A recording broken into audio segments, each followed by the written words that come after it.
Hello guys, good evening to all of you, no? Once again, guys, dito pa rin dito tayo sa mga business firm ng mga ah, mortal na mga tao. Dito sa kanilang mundo, no? Mundong mapagbiro, mundong mapaghusga, mapaglamang. Ito yung system ng kanilang mundo ginagalawan guys. No? Dito, nahawa ko ng mga ubo ng mga mortal guys. Hindi tayo mga immortal tayo. Hindi tayo tinatablan ng mga sakit-sakit pero ewan ko, no? Bakit ko yung tinatablan na ngayon ng mga ubo nila. Hindi, ewan ko kung ang tawag nun ay sakit. So guys, panibagong vlog, panibagong araw. Hapon na naman sa ating pag bibigay hugay sa ating mga followers, no? Maraming salamat nga pala guys sa inyong patuloy na pagsusuporta sa ating YouTube channel. Wala pa akong ibang kundi ang kayo ay pasalamatan. Okay? Tapos po sa akong nagpapasalamat guys. Okay? So sa mga hindi pa nakakapag-subscribe sa ating YouTube channel, kindly subscribe tayo channel Wonders Motovlog TV. Guys, dito medyo malapit na yung kanilang kapaskuhan, no? Yung nasa kanilang mga kasulatan may kapaskuhan. Ang meaning ng kapaskuhan guys ay yung pag-ibig, no? The birth of their Savior, no? Yung nang isinilang ang kanilang magliligtas, si Savior nila na si Jesus Christ. Okay? So ako naniniwala doon guys dahil nasa mga kasulatan abot sa atin. Kung ano man ang mga kasulatan na kanilang mga binabasa, ganon din naman yung mga kasulatan natin na nababasa natin sa ating planeta. By the way guys, shoutout nga pala sa ating mga OFWs, ating mga OFWs scattered around the world, and then shoutout sa inyong lahat, no? Mga OFWs natin dyan sa Hong Kong, shoutout sa inyong lahat, mga taga Hong Kong dyan sa Kingdom of Saudi Arabia, no? Marami tayong mga subscriber din dyan. Shoutout sa inyong lahat, no? Hindi ako magsasawa sa shoutout sa inyo, basta naman i-likes naman yung ating mga video. Okay? Dyan naman sa Singapore, no? Yung ating mga Asian neighbor, pero marami tayong mga OFWs dyan. Okay? So shoutout sa inyong lahat guys. Men and women sa military, no? Shoutout sa inyo guys. Ingat kayo palagi. Our prayer is to palagi kayong safety, no? Sa bawat operation ninyo, palagi kayong ligtas na makakabalik sa inyong mga kampo. So shoutout sa inyong lahat. Guys, baka pwede naman i-likes ninyo yung ating mga YouTube channel. O doon sa mga men and women in uniform na hindi pa pag-subscribe, please, kailangan talaga ni Kawan rin subscribe guys. Okay, sa ating mga kapulisan din, no? Men and women, mga sirs, no? Maraming salamat sa support to our vlog. Maraming salamat sa support po ninyo. No problem. So yung guys, salamat din sa mga kaibigan natin, no? Diyan sa Nagkarlang nga pala, mayroon nagpapa-shoutout dyan. Shoutout sa trupang Nagkarlang, no? Ang ating mga kapatiran guardians dyan, no? Shoutout sa inyo lahat. Sa Liliw, ganun din, no? Yung mga trupa natin dyan, mga kabro, no? Mga bro, mabuhay ang guardians. Okay? Then sa Mayhay, guys. Mayhay, marami tayong mga kapatiran dyan. Medyo galit na nga rin sa atin kasi naipasok ko sila sa Live Good, no? Ay, nako, Live Good. Talaga naman, I'm membro ko ng Live Good for about 1 year. Kami mag-asawa. We are paying always 560 per month. And then in return, talo kami, no? Ako, nakakaroon lang ako ng $5 o $5.50. So, abonado pa ako doon sa monthly contribution ko. Kung ihunulog ko sa isisyon, after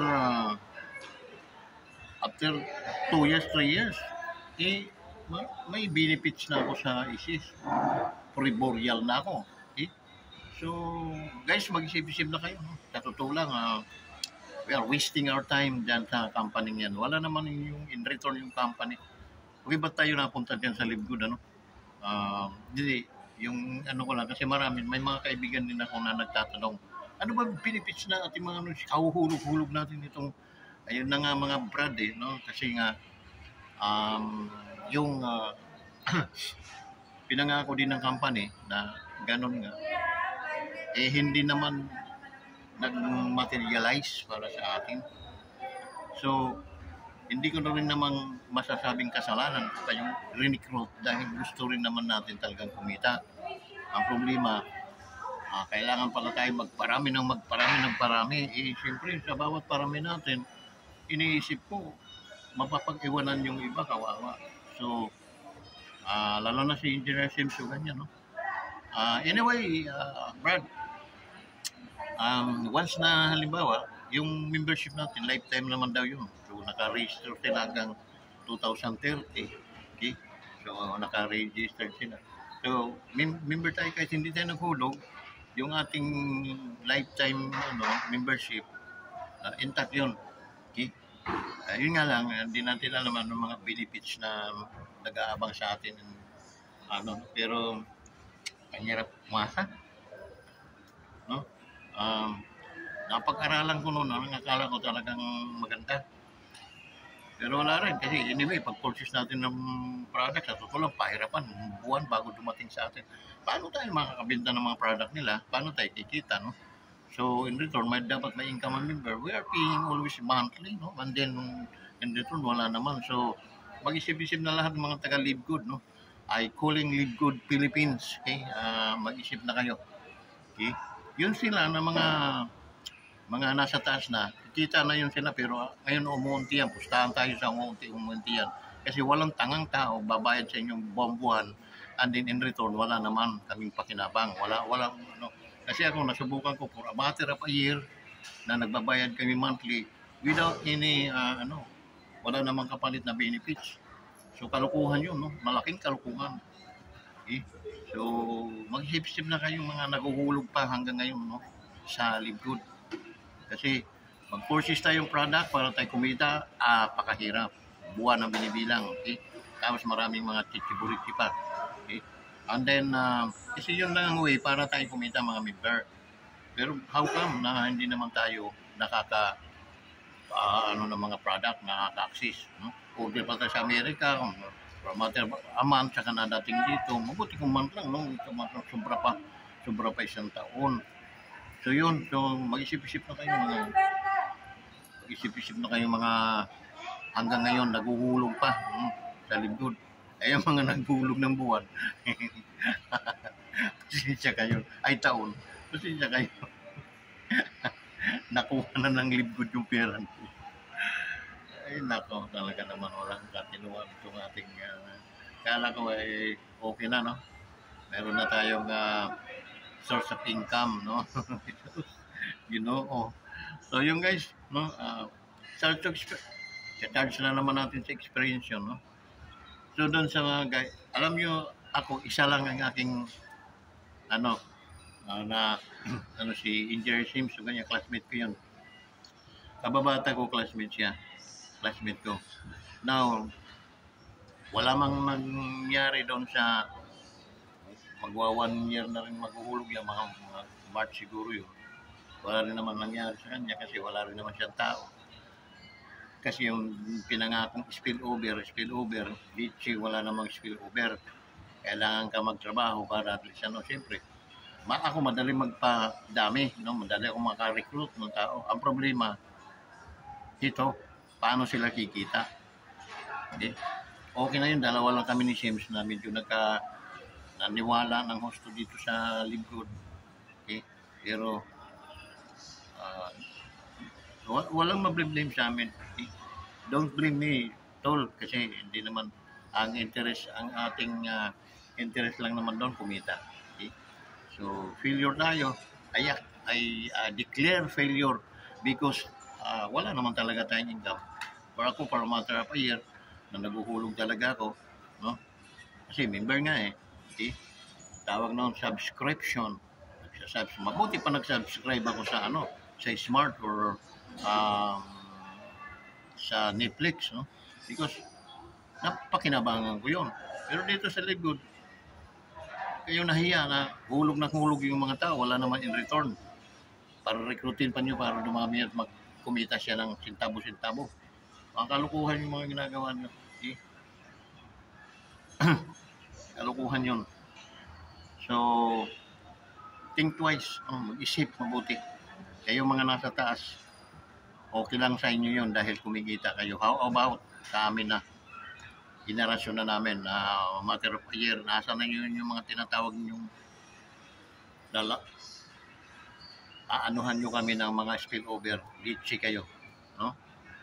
Sanama Beach. So yun, at least ko na yung aking saloobin dyan sa Live Good na yun, no? Okay? Dahil napakahirap ipinitit ang product ninyo dahil walang warehouse dito, para yung aming membership magagamit namin para kami din ay makabawi. Paano kayo makakabawi? Para nyo kaming ginagatasan mga animal kayo. Ginagatasan nyo kami buwan-buwan. In return, wala po kami nakukuha. May napasok sa account ko $5. What is $5? Naguhulog ako sa inyo ng 560 per month. Mga Sanama Beach kayo, no? So yun. Naiano ko na yung aking and I will never talk again, no, sa inyong company. Okay? Ano rin yun, tawag nabudol din kami. Kung nabudol kami ng presidente, nabudol din kami ninyo. Live Good. Okay? So yun guys, yun nga, malapit na yung Kapaskuhan nila, no? I-celebrate sila bagong Pasko at bagong taon. They are all busy guys. Trabaho sila para sila kumita ng pera. At the same time, para sila makabili ng mga prutas o mga pagkain, no? Nila sa pag-apagan nila, pagsasalusaluan naman nila guys. Okay? Pagsasalusaluan naman nila yun sa pagdating ng 12 o'clock. Okay? So masaya sila guys. Kasi ako, kahit ako'y immortal, nakiki-ride ako sa kanila. Okay? Pero maganda rin yung kanila although yun nga, maraming mga salaula sa kanila dahil ang kanilang mga mayores, yung kanilang mga kandidato, ano tawag mo? Mga tumatakbo nilang mga puro mga crocodile. Crocodile. May sistema sila guys, yung kanilang bagong gobyerno ngayon na panayang ayuda guys, hindi nila alam na sa kaayuda nila, mamumulubi yung kanilang bansa. Hanggang sa darating ang panahon, wala na talaga silang may pamimigay. Sinong kawawa? Yung mga crocodile na yan guys, puno na ang mga bulsa niyan, ang lalaki na ng mga tiyan yan. Okay? Dahil sa sobrang pagnanakaw nila sa kaban ng bayan. Ang kawawa guys, mga Pilipino. Napakakawawa. Okay? So, sila, maging lower house at saka yung higher house, nagkakaanuhan sila guys, sa kalukuhan, no? Imagine mo, aprubahan nila yung wala sa budget, wala sa, kahit saan man tingnan, yung akap na yun, wala talaga yun, no? And then, ang nangyari, nakalusot yun, no? Sa plenaryo. So, ang nangyari nun, easy money, no? Kasi ang nakakarating sa mga tao nila guys, ginagawa nilang patay gutom yung mga tao na 2,000, 5,000. Yung 5,000 sa yun, tupad, no? Pinagtatrabahuan nila yun. Okay? 500 per day. So, yung mga ibang mga yung napalusot nilang mga wala sa budget, yung mga ayuda, ibubulsa na ng mga animal na yan, no? Nila, mga crocodile kasi yun. Walang kabusugan yun. Unless yan, ipagbibitin natin ng patiwari. Tapos latiguhin ng palakol. Okay? Yun lang ang natin. Huwag natin, no? wag dumating sa punto na ang mga tao na ang mga Pilipino ay maging aggressive, no, para sila yung papatay na talaga dahil sa inis. Huwag niyong antayin yun. Okay?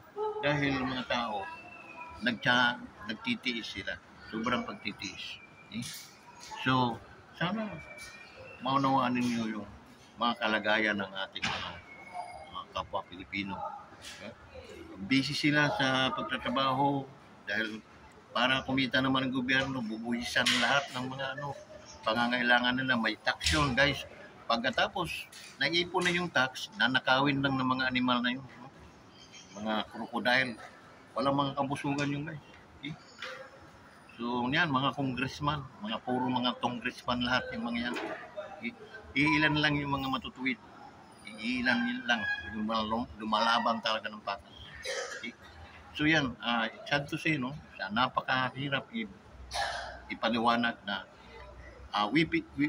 tayong mga Pilipino, pinagtatawanan na tayo sa ibang bansa because ang tingin nila sa atin puro tayo mga tanga. Okay? Mga tanga. Pero guys, napakatalino ng Pilipino. Pilipino is a very talented kind of people. No? How come na naging mga tanga tayo? Para tayong mga tanga talaga. Okay? Yun ang isang hindi ko matanggap, guys, because nag-aral tayo ng abogasiya, nag-aral tayo, hindi man tayo tumapos. Pero nakuha ng magulang natin magpaaral para they believe na education is the key to success. At naniniwala ko doon. At ang Pilipino ganun, guys. Ilang taon tayong mag-aaral. Okay? From kinder, elementary, high school, college, napakatagal nga mag-aral. And after that, magtatrabaho ka lang sa mall, sweldohan ka lang ng minimum. Okay? Diba, magkaiba tayo sa Chinese. Ang Chinese, pinaaral nilang kanilang mga anak, it because they handle the business pag nag-graduate. While the Filipino, sige magtrabaho, mag-aral kayo mga anak para pag graduate ninyo, makakahanap kayo ng magandang trabaho. Oh my God! Maghapon kang nakatayo sa sa mall, no, nagtitinda kayo ng mga sa mga mall. You are college graduate. Ba't ka pa nag-aral kung doon ka lang pala babagsak sa pagiging tindira, di ba? Hirap na gan. So, yung guys, bahala ng Diyos. Diyos na magparusa sa kanila, no? Kasi kung para sa akin talaga, pagsusunugin ng mga yan para at least mawala na talaga yung mga tarantadong tao sa mga Pilipino. At the same time, matitira na lang, guys, yung mga matitino na lang talaga. Okay? Yun ang isang nagkaroon nga ako ng pananaw, guys, na lahat ng mga masasamang tao linagay sa isang building. Tapos may mga picture sila doon, may mga sila doon, nakalagay mga pangalan nila doon, pamilya. Ang taong pamilya ba mga pamilya Marcos. Sino? Example lang, no? Marcos. Ayan. Bakit yan ay nabiting patiwarik? Bakit yan ay pinako ang ulo ng pinukpok ng pako ang ulo na parusahan ng kamatayan? Magnanakaw nakalagay. Nagnakaw. Gagawin nating pasyalan na lang sila. Tulad nitong boat na ito, kung may halimbawa pamilya na magnanakaw sa Pilipinas, nakalagay sila dyan. Dahil pinagpapatay na yun, na lang, imagination na lang na itong mga tao, ito yung mga magnanakaw. So, hindi na sila gagayahin pa. Okay? Imagine yung pamilya, pinagpupukpok ang ulo ng pako. Yun ang paparusa natin para hindi na magnanakaw yung guys. Okay? Sabihin nila, ayaw ko na magnakaw, pupukin ng ulo. Okay? Ipabiting kami patiwari. Nakakahiya. Yun. So, guys, medyo minsan sumasakit na rin yung aking kaisipan sa kaisip kung paano gaganda ang takbo ng ating mahal na bayan, no? Ating perlas ng sinilangan. Kasi napakahirap. na parang ginagago tayo nila, no? Ginagago tayo. Ah, parang binubula-bula lang ng mga tao. Tapos ibibigay sa mga tao, kakapiran ko. Sa mga bulsa nila, andon marami. And that's why nga guys, nakakapag ano sila, relo sila ng mga Rolex. Paano sila makakapag-relo ng mga ganyang kamahal? Wala namang mga salapi mga yan. Ganun lang ka. Ano? Eh, dahil mga nandakaw sila. Ayan, nakabili sila ng mga mamahaling sasakyan. Eh? So tayong mga matutuwid, hanggang wigo lang tayo, motor, mga ganon. Can't afford na tayo bumili ng mga mamahaling sasakyan. Eh, hanggang doon, medyo masaya na tayo. Eh? Pero guys, mahirap. Palagi na lang bang maghihirap ang mga Pilipino? Yun ang mga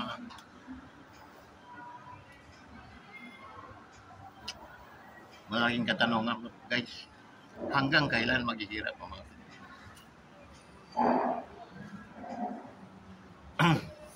Ay, may issue sa PhilHealth, guys. Hindi binigyan ng budget ang PhilHealth. Eh, so paano ka ngayon magpapagamot kung wala ng budget yung PhilHealth? No? Siniro nila yung budget. Tingnan mo itong mga tarantado ng mga animal na eh? Tapos ibubulsa lang nila yung mga pera. Ano na guys, kailangan na talaga atang mag-rigo dun na ating ano. Kasi nga, pag ganito tayo, parang tayong tinatarantado na. Anyway, mayroong isang ermitanyo na naghula na eh. There is a civil war in this nation. Without kasi civil war, there is no, walang pag-unlad ng bansa without a civil war. So once na nag-civil war yan, pinagpapatay natin yung mga tarantadong mga magnanakaw, eh, gagandang takbo ng ating bansa. So that's it. So, maraming salamat guys. Medyo nakapag-bigay na naman tayo sa inyo ng mga kaunting mga kaaralan, mga kaunting mga pangyayari. Minsan nakakakilabot kung ating isipin. Dahil kahit anong sipag mo guys, magtatlong bisis ka magtrabaho ng para kang kalabaw, no? Hindi ka yayaman guys pag mga ganyan. Hindi, never kayo maman.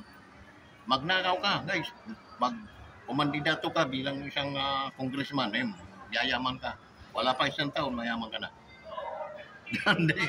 Yun ang realidad. Real talk lang tayo guys. Real talk. So dito na lang, maraming salamat yung lahat. Please share out. Please kindly support my YouTube channel. Kindly likes the videos, and then to those hindi pa nakapag-subscribe sa ating YouTube channel, kindly subscribe. Wonders Motovlog TV, the only channel na magbibigay sa inyo ng mga reaksyon na mabibigat ng mga reaksyon. Hanggang dito na lang guys, maraming salamat sa inyong lahat. Bye-bye!